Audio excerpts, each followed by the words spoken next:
14 से प्रिपरेशन करना शुरू किया। तो पहले 5 साल मैंने मेडिकल फील्ड में प्रिपरेशन किया, फिर उसके बाद मेरा एमयू में सिलेक्शन हुआ। फिर उसके बाद मेरे पापा का था कि एमबीबीएस मिले उस मतलब बहुत ऊंचा चाहते थे, एमबीबीएस मिले। तो फिर उसके बाद मैंने उसको भी मेरे लाइफ के जो सब फैमिली का पूरा सपोर्ट था, लेकिन एक होता था फैमिली ना किसी चीज़ में कि हमेशा वही गाइड करते थे, ये पढ़ो, हर बीपीएससी के लिए ये पढ़ो, इतना पढ़ना है, करंट ये पढ़ना है, ज़्यादा नहीं पढ़ना। तो वो वही मेंटर के रूप में थे। तो मतलब कि नमस्कार दोस्तों, आप देख रहे हैं संजीवनी समाचार। मैं रंजित कुमार सिंह आज पहुंचा हूं इनई गांव में, जहां पर हम एक बच्ची जो है दरोगा पद पे क्वालिफाई की हैं। तो आइए उनके बारे में बात करते हैं और जानकारी लेते हैं कैसे वो इस मुकाम को हासिल की हैं। आइए बात करते हैं। सबसे पहले अपना नाम बताइए। मेरा नाम कुमारी ज्योति रानी है। अच्छा, कहाँ घर हुआ आपका? इनई छपरा। किस पंचायत में? रिबिलगंज पंचायत। अच्छा, तो यहाँ पंचायत। क्या नाम है आपके पिताजी का? राजीव रंजन चौहान। माँ का नाम? आशा देवी। दादाजी? रामचंद्र सिंह। क्या करते हैं पापा आपके? पापा मेरे वो शिक्षक हैं दरौंदा में।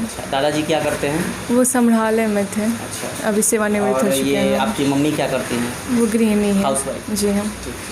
तो कैसे आप यहाँ तक पहुँची और किस मतलब मुसीबतों का सामना करके आपने इतना बड़ा मुकाम हासिल किया, उसके बारे में कुछ बताइए।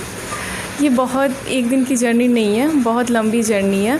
स्टार्टिंग में मैंने 2014 से प्रिपरेशन करना शुरू किया।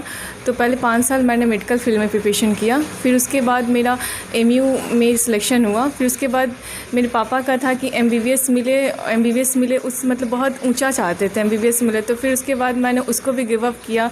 फिर एग्रीकल्चर यूनिवर्सिटी वो फैज़ाबाद में भी सिलेक्शन हुआ। फिर वहाँ पे भी मतलब पापा को था कि और इससे अच्छा हो। तो फिर उसके बाद 2018 में मैं सिविल फील्ड में आई और फिर मैं पहला paper UP subordinate service commission का वीडियो का था, विलेज डेवलपमेंट ऑफिसर। फिर वहीं से ये मेरी सिविल फील्ड की शुरुआत हुई और फिर ऐसे ही देते देते बहुत सारे मैंने पेपर दिए। इलाहाबाद हाई कोर्ट आरओ का दिया, एआरओ का दिया, फिर लोअर पीसीएस का दिया। फिर फाइनली 2019 में इसका प्रीलिम्स क्लियर हुआ, फिर मेंस हुआ, फिर फिजिकल क्लियर हुआ। 10th आप कहाँ से की थी? 10th Saint Xavier's Banaras. 12th जो है ये देवस्ली विद्यापीठ बलिया। और किस यूनिवर्सिटी से हैं आप?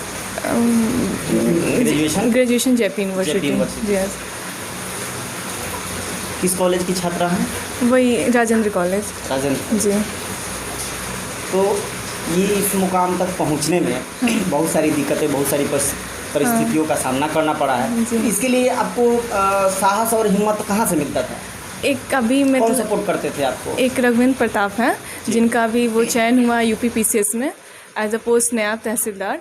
तो वही हम कोई भी चीज़ ऐसे होता था कि हम उनको सर जी बोलते थे कि सर जी कैसे होगा, कि बहुत कि नहीं हो रहा रिजल्ट। तो कुछ नहीं, आप पढ़ते रहो। तो वही मतलब मेन मेरे लाइफ के जो सब फैमिली का पूरा सपोर्ट था, लेकिन एक होता था फैमिली ना किसी चीज़ में कि हमेशा वही गाइड करते थे, ये पढ़ो, हर बीपीएससी के लिए ये पढ़ो, इतना पढ़ना है, करंट ये पढ़ना है, ज़्यादा नहीं पढ़ना। तो वो वही मेंटर के रूप में थे।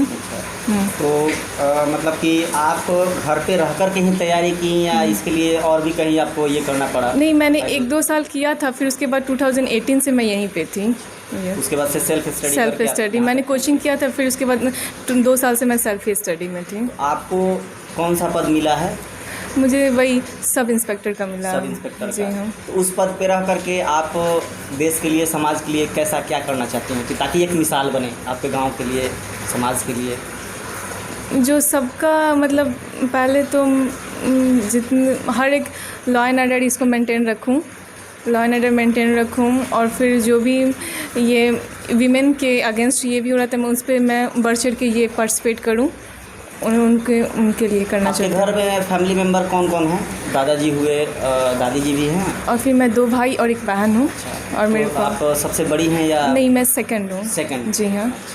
तो बाकी लोग क्या मतलब किस?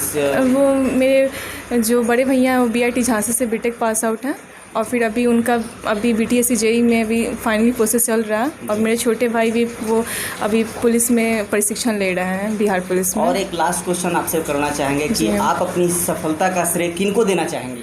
मैं अपनी सफलता के श्रेय मैं बाबा और पापा को इक्विवेलेंट देना चाहता हूँ और साथ साथ पूरे अपने फैमिली को। और ये बाबा पापा इक्विवेलेंट है। बताया जाए सर, ये आपकी बच्ची इस श्रेष्ठता को प्राप्त की हैं, इसके लिए क्या कहना चाहिएगा आप? हम चाहेंगे जो आगे मंजिल तक जो है एसडीएम से डीएसपी तक जो है इसका टारगेट है सीडीपीओ, तीनों में से कोई आगे हासिल मैंने कर लेगी।